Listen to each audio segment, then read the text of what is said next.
Discover original के मुअज़्ज़ज़ नाज़रीन अस्सलाम वालेकुम। प्यारे दोस्तों, आप सुन रहे हैं मसीहा और मैं हूं असद। प्यारे दोस्तों, इससे कबल आप मसीहा की 136 इक़सात सुन चुके हैं। अब किस्त 137 मुलाहिज़ा फरमाएं।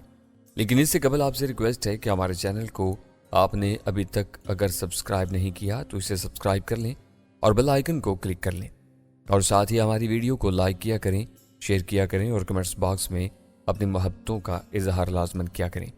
तो एक और बात आपको बताता चलूं कि YouTube ने हमसे बैर लगा रखा है, इसलिए हमने टिकटॉक पर अपना डिस्कवर ओरिजिनल के नाम से चैनल बनाया है। जितनी भी स्टोरीज मिसिंग है वो सारी की सारी वहां से अपलोडिंग की जाएगी, या कि YouTube ने हमें मौका दिया तो YouTube चैनल भी नया बनाया जाएगा जिस पे अपलोडिंग की जाएगी। लेकिन आपसे इल्तमास है कि टिकटॉक पर जाकर हमारे चैनल डिस्कवर ओरिजिनल को सर्च करें और टिकटॉक से उसे फॉलो कर लें। टिकटॉक चैनल का लिंक आपको डिस्क्रिप्शन में भी मिल जाएगा और साथ ही चैनल लिंक में भी आपको मिल जाएगा। तो आइए दास्तान का आगाज करते हैं। तारीकी आवाज़ मेरी समातों में जहरीले सांप की तरह सरसराई थी, क्योंकि मार्टी का नाम सुनते ही मुझे अपनी रीढ़ की हड्डी में सांप रेंगते महसूस हुए थे। अब क्या करेंगे, मैंने पूछा। हम ट्रेस कर लिए गए हैं, इनसे भिड़ना तो पड़ेगा ही। तारिक सिगरेट का कच लेता रहा और मैं भी उसका साथ देता रहा।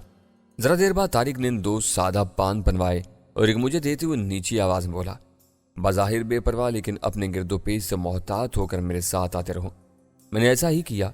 तारिक ने अस्पताल के मेन गेट की तरफ बढ़ने के बजाय एक करीबी मोहल्ले की पतली सी गली का रुख किया था और उसमें दाखिल हो गया। इस सरकारी अस्पताल के इर्द गिर्द औसत दर्जे और इस निचले दर्जे के मोहल्ले आबाद थे। दिन का वक्त था, इसलिए यहाँ आने जाने वाले अफराद दिखाई दे रहे थे। मार्टी बहुत चालाक साबित हुआ है।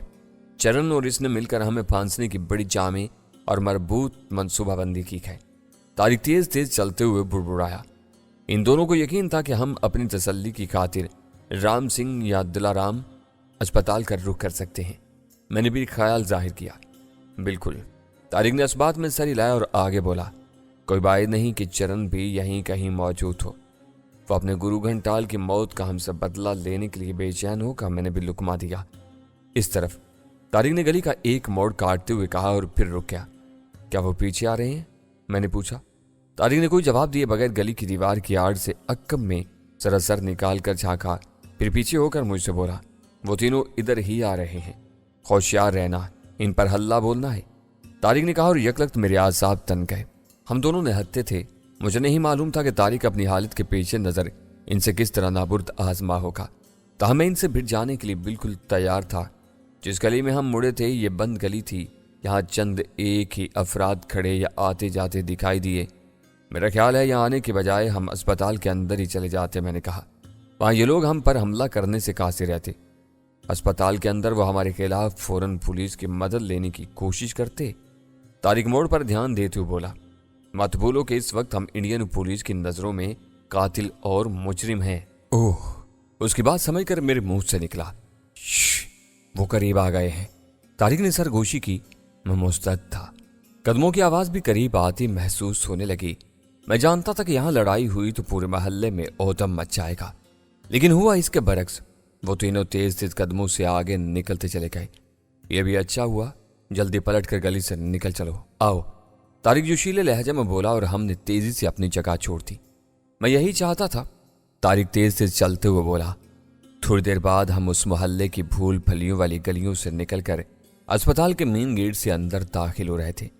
हम मार्टी और उसके दोनों साथियों को बगैर किसी हंगामे के डाज देने में कामयाब हो चुके थे।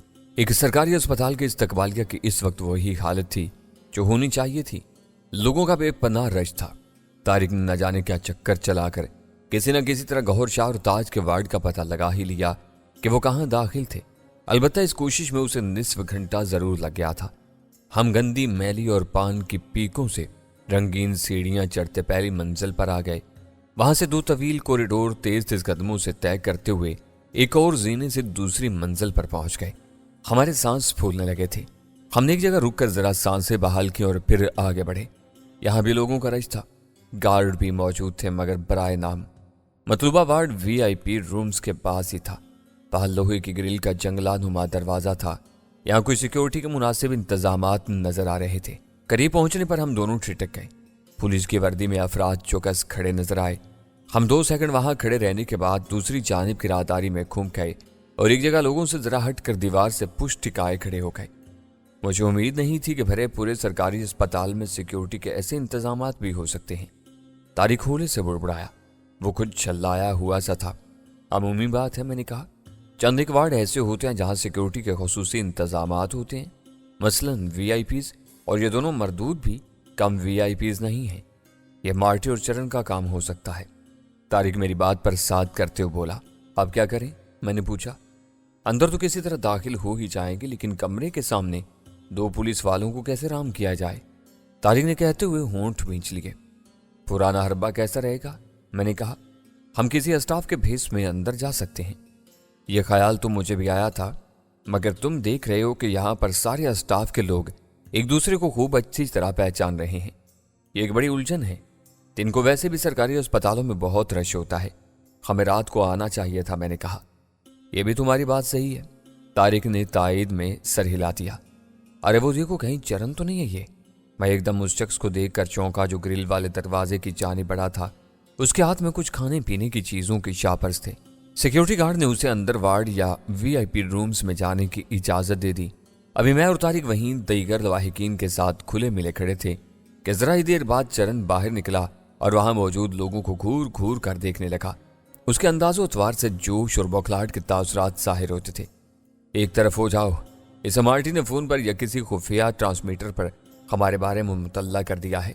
तारिक ने मेरे कान में सरगोशी की और हम दोनों बैक वक्त एक करीबी राहदारी में घूम गए। मेरा ख्याल है रात में आना चाहिए। उस वक्त लोगों का रश भी ज्यादा नहीं होता और स्टाफ भी महदूद होता है। मैंने फिर अपना ख्याल जाहिर करते हुए तारिक से कहा, चलो। तारिक ने कहा। हम अस्पताल के मेन गेट की बजाय उसके अकबी गेट से बाहर आ गए। इस दौरान हम अपने गिरदोपेश से भी इंतहाई मोहतात रहे थे। काफी आगे जाकर अपने ताकुब से तसल्ली होने के बाद हमने टैक्सी करवाई और अपने होटल रवाना हो गए। रूमी और हुमैरा आपस में मसरूफ़ गुफ्तगू थे।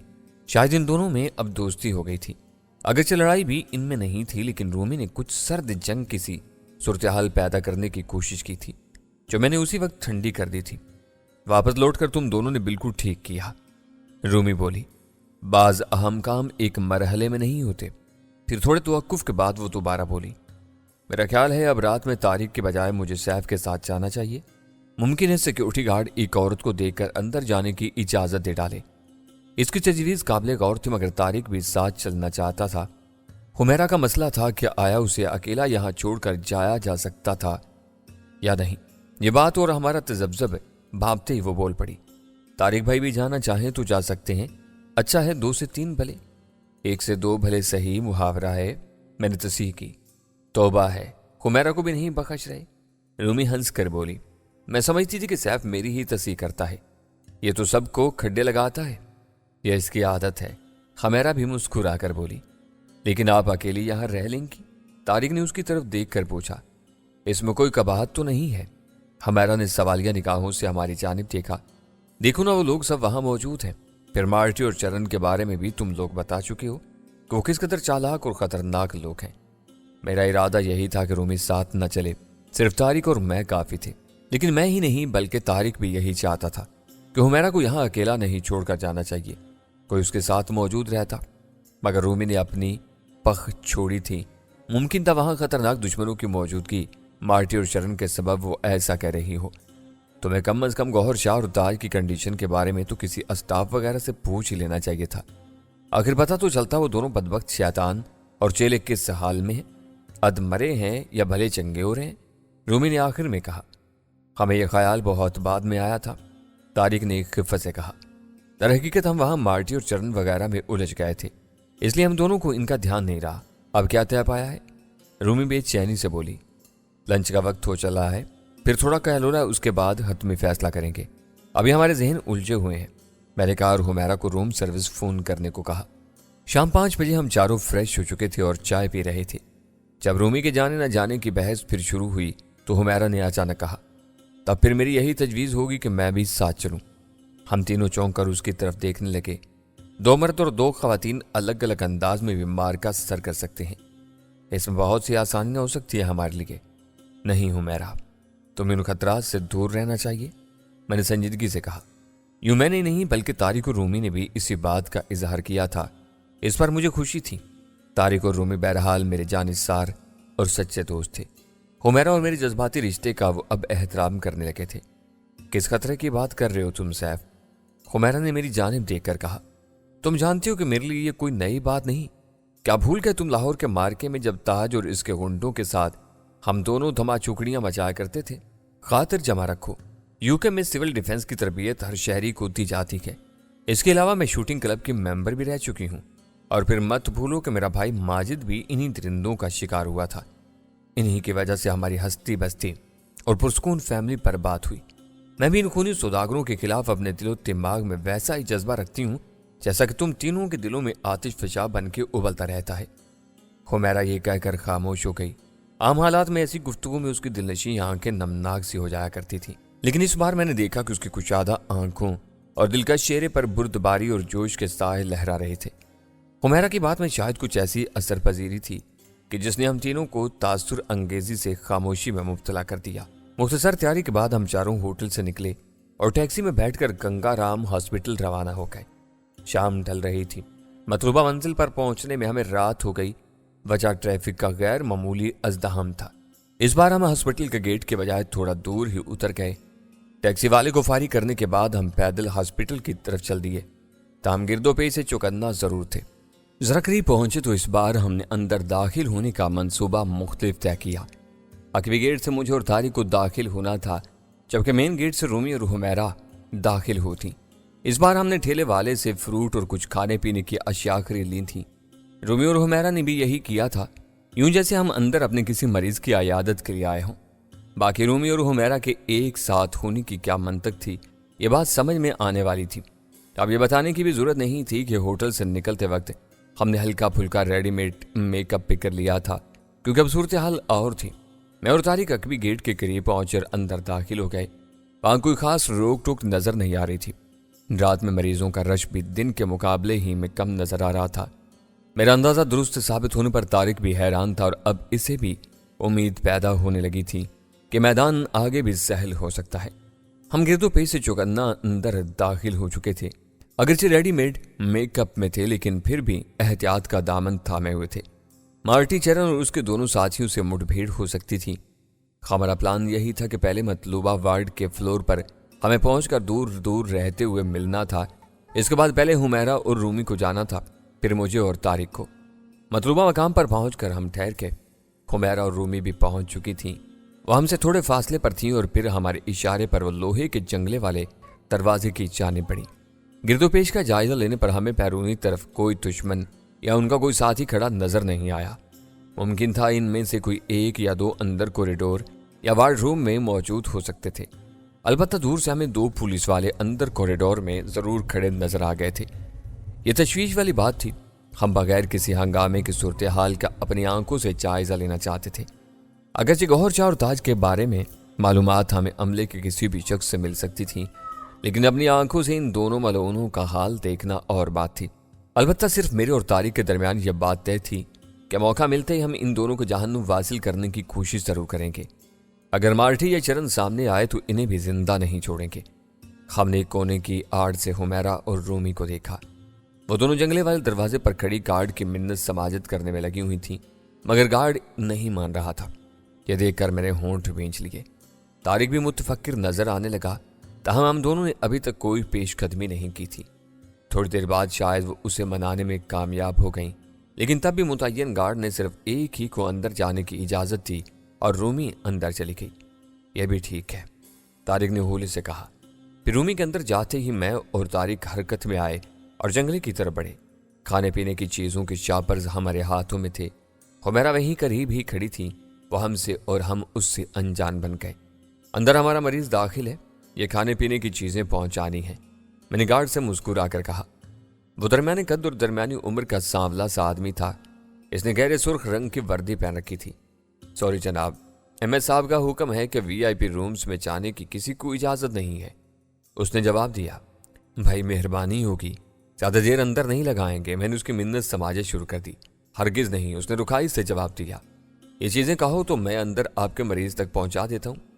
آپ کی مہربانی، لیکن میں ایک نظر دیکھ کر اپنے مریض کی حالت کی تسلی کرنا چاہتا ہوں۔ اس کے گھر والے پریشان ہیں، ان کی بھی مجھ سے تسلی ہو جائے گی۔ میں انہیں بتا دوں گا، میں نے کہا۔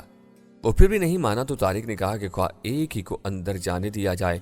وہ نیم رضامند نظر آنے لگا تو طارق نے ایک بڑا نوٹ نکال کر اس کے ہاتھ میں تھما دیا۔ ٹھیک ہے، مگر صرف ایک۔ بالآخر اس نے نوٹ پکڑتے ہوئے کہا۔ یہی بہت تھا۔ ہم میں طے تھا کہ اندر میں جاؤں گا۔ میں اندر چلا گیا۔ دائیں بائیں رومز بنے ہوئے تھے۔ چند ایک اسٹاف کے لوگ آتے جاتے دکھائی دیے۔ دائیں جانب 2 پولیس والے ایک کمرے کے دروازے پر بیٹھے نظر آئے۔ میں یوں ہی کھڑا ہو کر ادھر ادھر دیکھنے لگا۔ رومی مجھے نظر نہیں آ رہی تھی، جانے وہ کہاں اور کس طرف کھچڑی پکا رہی تھی۔ بہرحال مجھے اپنا کام کرنا تھا۔ طارق اور حمیرہ باہر موجود تھے۔ اب جو اندر تھے انہوں نے اپنا کام نمٹانا تھا۔ اگرچہ میرا کام رومی سے مختلف تھا، کیونکہ طارق نے مجھے گرین سگنل دے دیا تھا کہ موقع ملتے ہی گوہر شاہ اور تاج کو موت کے گھاٹ اتار دیا جائے۔ رومی کا معاملہ اور صحیح، لیکن میرے اور طارق کے درمیان بہرحال یہ انڈرسٹینڈنگ ابتدا ہی میں ہو چکی تھی کہ خونی سوداگروں کے کسی بھی آدمی کو زندہ نہیں چھوڑنا تھا۔ میں اسی جوش تلے آگے بڑھتا چلا گیا۔ پولیس والے جس کمرے کے سامنے موجود آپس میں باتیں کر رہے تھے، میری طرف انہوں نے صرف ایک اچھڑتی سی نظر ڈالی تھی۔ تاہم اچانک میں ان میں سے ایک کے بات پر چونکا اور رک گیا۔ ایک اپنے ساتھی سے بیزاری سے کہہ رہا تھا، یار یہاں کی کیسی خشک ڈیوٹی ہے، آدمی ایک سگریٹ تک نہیں پی سکتا۔ ابھی تو باہر چلا جانا یا پھر کوریڈور کے کونے میں کھڑکی کی طرف کھڑا ہو کر لگا لے دم۔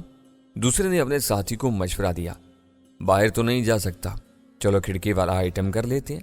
پہلے والے نے کہا اور ایک طرف چلا گیا۔ اب وہاں ایک ہی پولیس والا کھڑا تھا۔ میں کچھ سوچنے لگا، پھر اس کی جانب آیا اور بولا، بھائی صاحب یہاں پولیس کا پہرا کیوں ہے؟ خیریت تو ہے؟ اس نے سخت نظروں سے میری جانب گھورا اور خالص پولیس والے انداز میں اکڑ مزاجی سے بولا، تمہارا کیا کام ہے، جاؤ یہاں سے۔ بھائی غصہ کیوں کرتے ہو، میں نے تو ایسے ہی پوچھ لیا تھا۔ دوسرے لمحے میں نے اس کے عقب میں ایک نسوانی ہاتھ نمودار ہوتے دیکھا جو پولیس والے کے کندھے پر دھرا نظر آیا۔ پھر اگلے لمحے میں نے اسے لڑکتے دیکھا۔ میری آنکھیں ایک لمحے کو پھیل گئیں۔ اس کے عقب سے رومی نمودار ہوئی تھی۔ میں بے اختیار ایک گہری سانس لے کر رہ گیا۔ میں اسی بات کے منتظر تھی کہ یہ اکیلا ہو اور اس کا دھیان بھی دوسری جانب ہو۔ تم نے میری مشکل آسان کر دی۔ رومی اپنے دائیں ہاتھ کی انگلیوں میں پھنسی ہوئی شاید کوئی بے ہوش کر دینے والی سوئی کو بالوں میں پھنسانے لگی۔ زبردست، میں نے چہہ کر کہا، اب جلدی سے اندر چلو، اس کا دوسرا ساتھی آنے میں دیر نہیں لگائے گا۔ ہم دونوں نے مل کر پہلے پولیس والے کے بے سدھ وجود کو گھسیٹ کر ایک کونے میں ڈالا اور اندر داخل ہو گئے۔ سامنے ہی 2 بیڈ پر سرخ چادر میں مریض لیٹے نظر آئے۔ انہیں دیکھتے ہی میرے رگوں میں خون کی گردش یکلخ تیز ہو گئی۔ اپنے شکار کو سامنے دیکھ کر رومی اور میں نے ایک دوسرے کی طرف دیکھ کر مانی خیز انداز میں سر ہلایا اور پھر فوراً ہی ہم دونوں آگے بڑھے۔ بیڈ کے قریب پہنچے ہی تھے کہ اچانک دونوں مریض ایک دم یوں اٹھ بیٹھے جیسے سامنے رکھے 2 جنازوں سے 2 لاشیں ایک دم اٹھ بیٹھی ہوں۔ لیکن ان لاشوں کے ہاتھوں میں سیاہ رنگ کے خوفناک پستول دبے ہوئے تھے، جن کی لمبی نالیں بازوبان نال بتاتی تھیں کہ وہ شور نہیں مچاتی۔